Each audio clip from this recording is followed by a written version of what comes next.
Ayun, shoutout po. Welcome to my YouTube channel, Roselski TV. At andito po tayo para mag-reaction sa naging live ni Kuya Val. Kagabi lang po ito. At sariwang-sariwang balita. Ano po? Ito po ay tinapik niya ang EDSI. At maraming revelasyon si Kuya Val dito na dapat talagang mangyayari. At bago po tayo mag-start, pakisuportahan po ang ama ng Kalingap, Kuya Bal Santos Matubang, Ate Eda Vlogs at Kalinga Prab. Ito po. Umpisahan na po natin.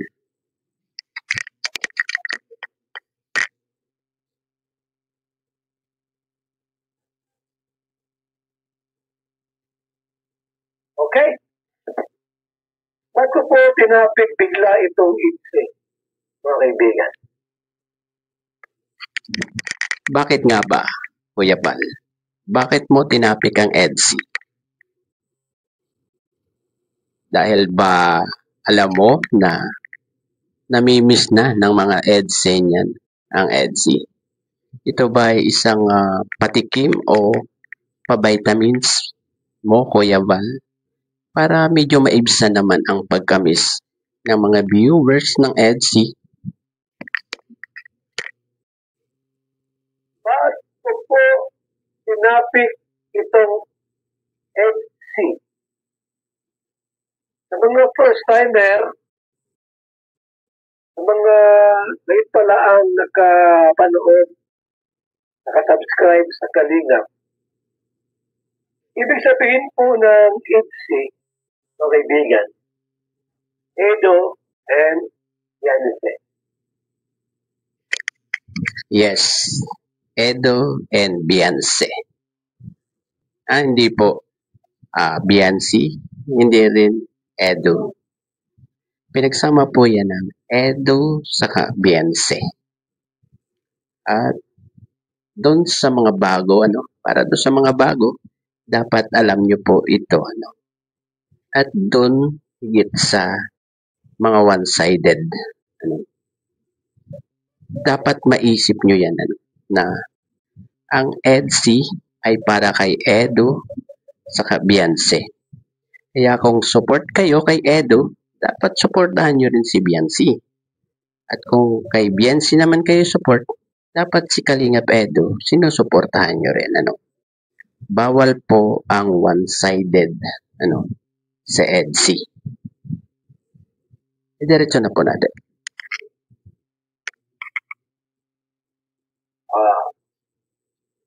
Love team po yun. Yan po ay love team ni Papa Ido at ni Yanse. And so, tinapik ko ito ngayon, itong Papa Ido at Yanse. Sapagkat nung nag-live po kasi ako, mga kaibigan, nag-live kasi ako, about kay Jomar, yung workout natin, ito, ipakasal natin, lalong madaling panahon, para, masecure ang kanilang relasyon. Ayun, tama naman si Kuya Baldonan. Kailangang i-secure na. Para wala nang humadlang pa, wala nang sumingit pa, at wala nang magparamdam pa. Diba? Kasi alam na para kay Jomar na lang, si Carla. Diba? At ganun din ang gagawin dito sa EDSI. Wala mga pasok ng mga swang, magkukulam at mga asungot. Bakit meron tatakot ka? Ay, aking alagang alagang puta. Yan na. Pasok na sa loob, mga kaibigan. Napanood po ni Papa Ido. Oo. At parang nainggit ata. I don't know kung ano ang salita. Guys, naiinggit ang ating binata, ano? Sa Jomcar. Pwede kong gamitin. Parang gano'n, parang nainggit siya. Kasi daw po, mga kaibigan, ito pa lang si Papa Ido po ay grabe na pala itong ano niya kay Yancy. In love na siya kay Yancy po, mga kaibigan. Kung baga sa ano po, mga kaibigan, yung 18 months nilang love team, abay, iba. Kasi naman, ano, matagal na yun, Kuya Val. Diba? Yung ba namang magsama kayo ng 1 taon at kalahati bilang love team. Diba? At maganda si Biancy. Diba? Ikaw ba hindi mahuhulog ang loob at mapamahal kung ganyan ang kapartner mo sa love team? Diba? Diba, Kuya Val?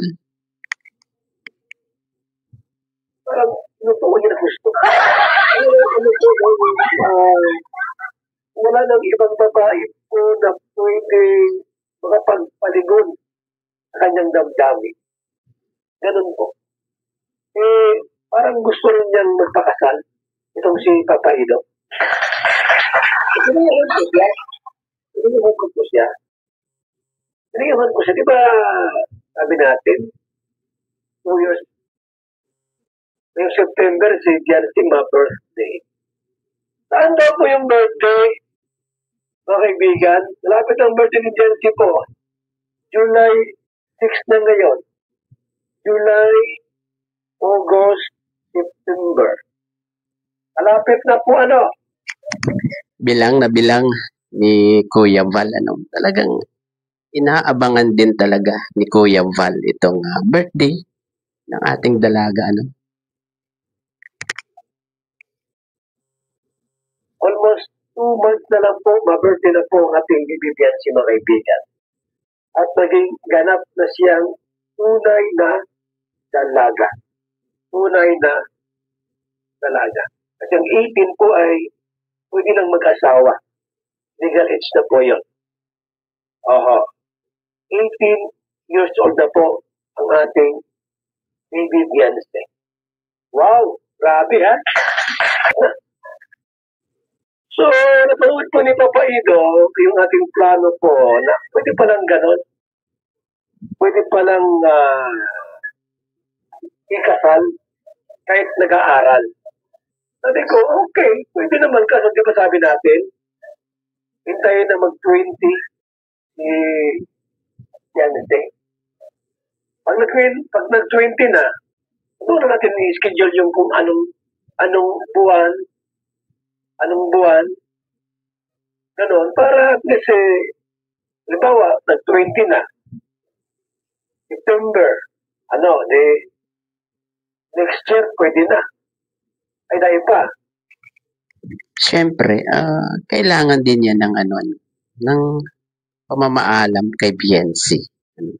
Na kay Biancy ang lahat At kung gusto naman din ni Biancy, wala namang problema yan. Diba? At saka siguro ang daming matutuwa kung talagang matutuloy ang kasal nitong dalawang ito kung talagang magiging hanggang dulo sila maraming magbubunyi, Kuya Val. Kaya sana maipush yan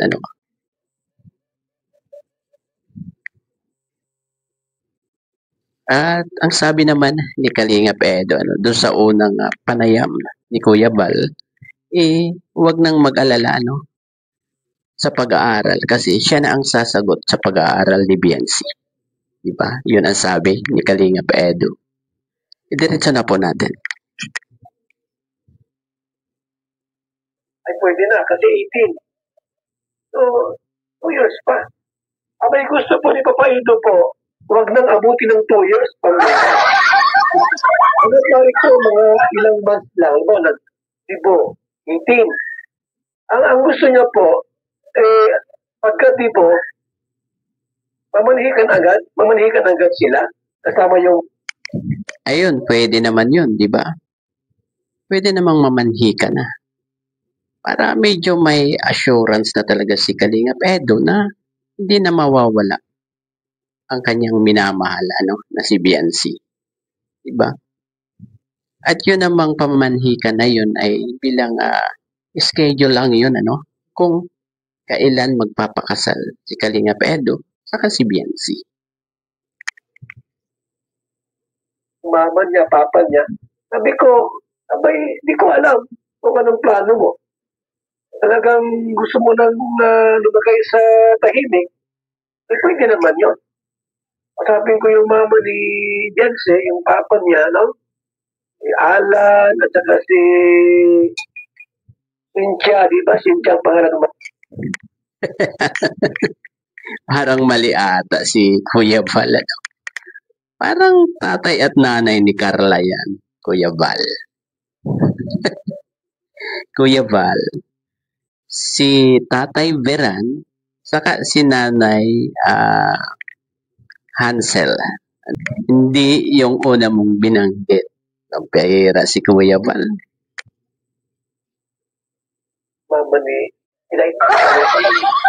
Ano pangalan nung Hazel? Hazel at saka ano?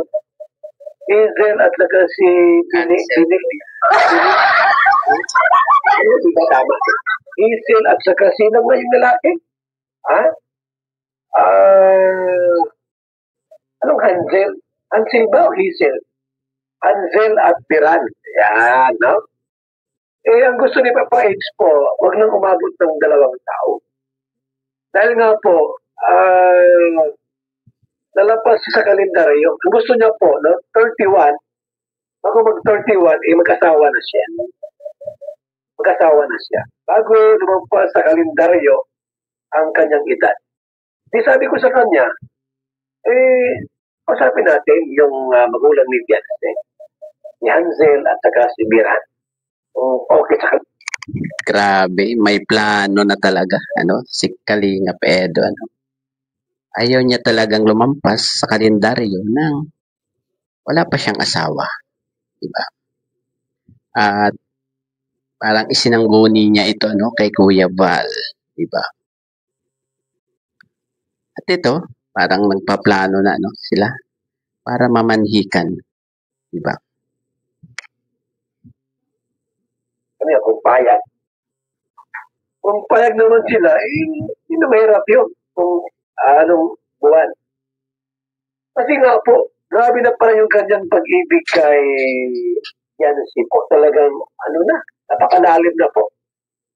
Dumating po daw sa time na nagsisilos na siya ay, sabi sa akin ni Papa Ed, nag-usap kami po, talagang, walang vlog lang, pintuhan lang. May time daw po pag tinix niya si Beyonce at hindi sasagot si Beyonce po, no? Hindi sumasagot. Para siyang nagagalit. Gusto niyang puntahan doon kung anong nangyari, kumusta, ba't hindi sumasagot. Parang iba na daw po yung kanyang pakiramdam. Di tulad dati na parang baliwala lang, love team lang ito. Pero ngayon daw po, iba ang kanyang pakiramdam. Siyempre naman, Kuya Val, kahit pa ako, kahit pa sino dyan na boys, na shota ka, di ba?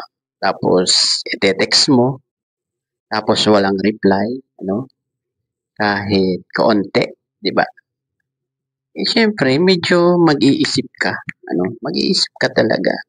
Anong ginagawa nito? Bakit hindi niya ma-replyan ang text ko, di ba?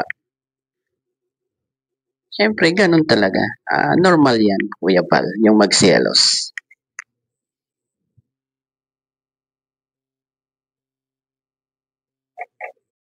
Lumalim daw po, ang sabi ni Papa Ido, lumalim daw po ng gusto ang kanyang pag-ibig at pagmamahal kay Beyonce.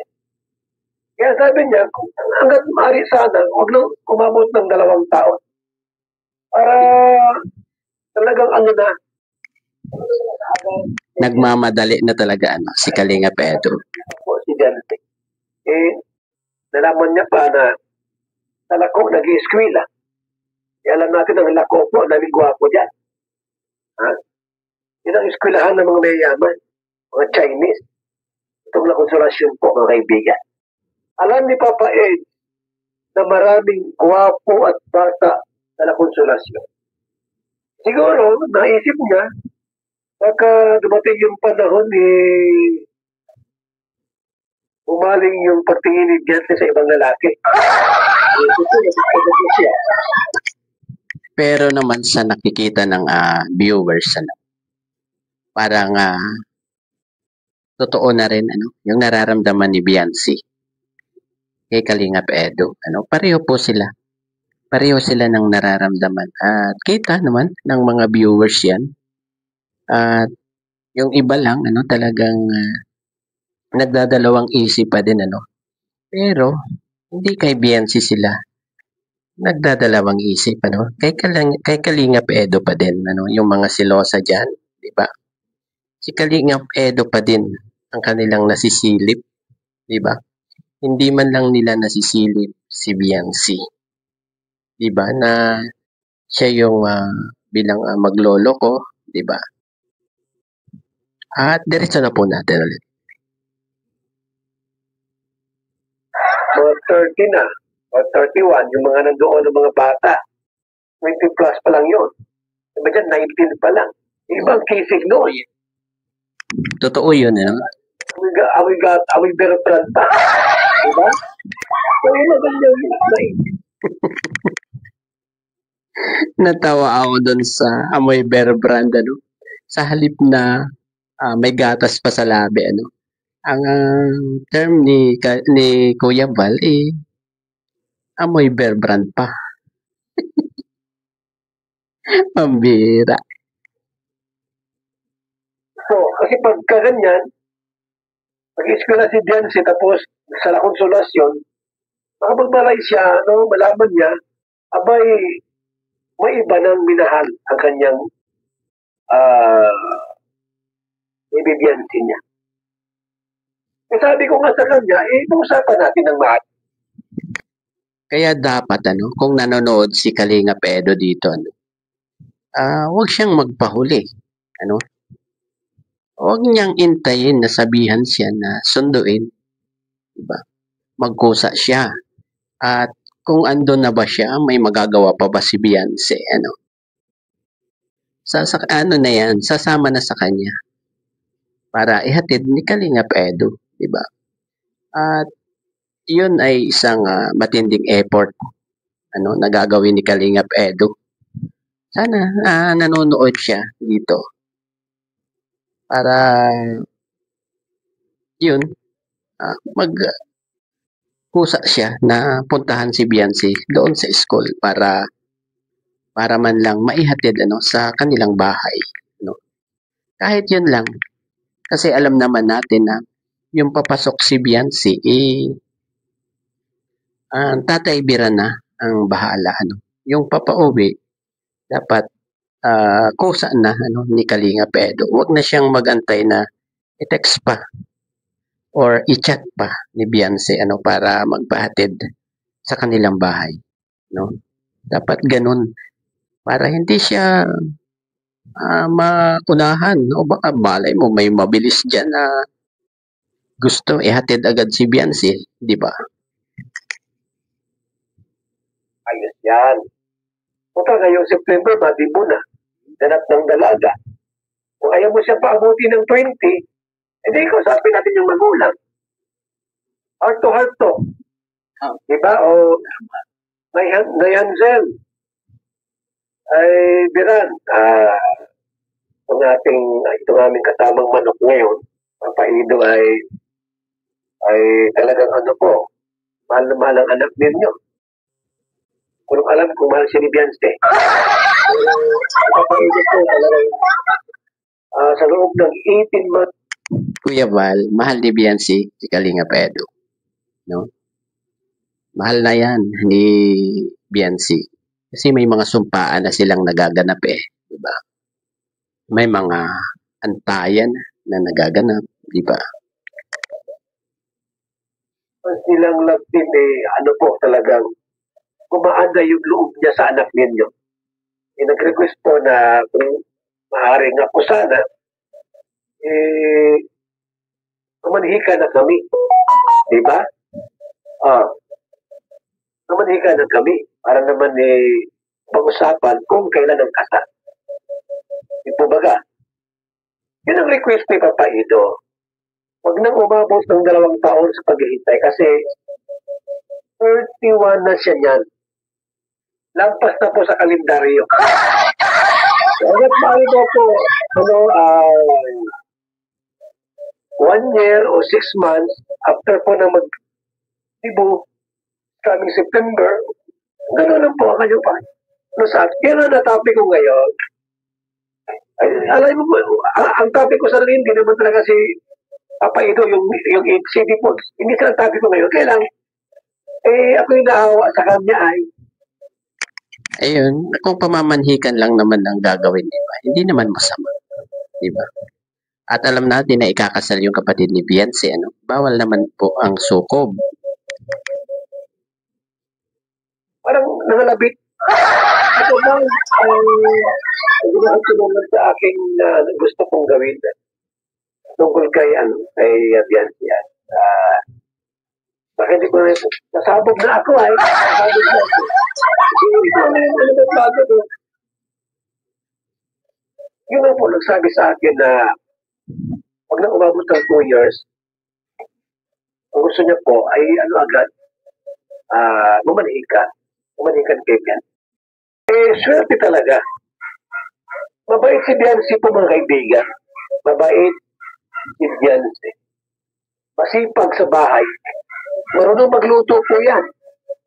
Si Beyonce po marunong magluto. At marunong maglaba. Ayun, ano? Yun ang katangian, ano? Nang gusto talaga ng isang lalaki, ano? Yung maalam sa bahay, ano? Yung maalam sa mga gawaing bahay. Tapos, mabait pa, di ba? Maalaga. Grabe. Swerte talaga si Kalingap Edo kay Beyonce pag nagkataon, di ba? At swerte rin naman si Beyonce kay Kalingap Edo. Gawaing bahay po, alam niya lahat. Pati pagbantay sa bata. Lahat po. Pagtimpla ng gatas. Alam din Beyonce lahat yan. Siguro na-realize ni Papa ito, walang ibang katulad ni Beyonce babae na marunong sa bahay. Nakakapagluto. Ulam, kanin, lahat. Nalutong adobo. Nakita nga ni Papa ito Naglalaba. Di ba sa ilog naglalaba kahit marayo naglalaba? Naglilinis. Siguro naisip ni Papa na iba itong si Beyonce. Maaasahan, masipag, mabait, at maganda. Yes. Sexy pa. Diba? Mga kaibigan. Siguro ayaw niyang mawala si Beyonce. Hindi mo siya masisisi mga kaibigan, mga kalina. Kung ikaw si Papa hindi mo siya masisisi sa kanyang nararamdaman niya ngayon. Pero wala nang ibang hanapin maganda si Beyonce. Totoo yan, Kuya Bal. Talagang wala nang hahanapin, kay Beyonce. Si lahat, talagang wala kang walang tapon Lahat talaga maganda. Matangos ang ilong, maganda ang mata, magandang buhok. Yung kulay niya, tama lang, di man maitim, di man puti, tama lang po. Maganda ang katawan. Kita ni Papa Ido, kaya ayaw niyang mawala sa kanya itong si Beyonce niya. Oho. Siguro po, baka kung sa after nung birthday, mag-meeting kami with Kalinga Prab, tapos yung magulang ni Papa Ed, kung anong mga hakbang na gagawin po namin, mga kaibigan. Abangan niyo po yan, ha? Kasi, medyo, si Papa Ed, baliw na kay Beyonce. Napansin niyo Papa Ed, pupunod doon sa vlog natin? Ibang tingin niya kay Beyonce po. Malagkit na yung tingin niyo kay Biancy. Nabasa niyo ba yun? Ha? Hindi niyo lang alam po, lagi yan doon sa bahay ni Biancy. Kotse yan. Siyempre, Kuya Bal, napapansin namin yun, ano kami pa, ay mga matang lawin ang mga taga-suporta ng EDSI, di ba? Yan dalaw niya madalas yan. Dumating po sa time po na parang ano siya, nagsisilos na siya. Ganun siya ngayon. Talagang umibig ng lubusan. Ayun, siguro, hanggang dito na lamang po, ang ating kunting pagre-reaction dito, sa live ni Kuya Val, Ang masasabi ko lang, sana maipush ito, ni na Kuya Val, para maraming maging masaya, para wala ng kawala pa, si Biancy kay Kalingap Edo. At ganun din naman si Kalingap Edo kay Biancy. At alam naman natin na talagang gusto nila ang bawat isa, po. Ayun, hanggang dito na lamang po. Bye-bye. God bless po sa lahat.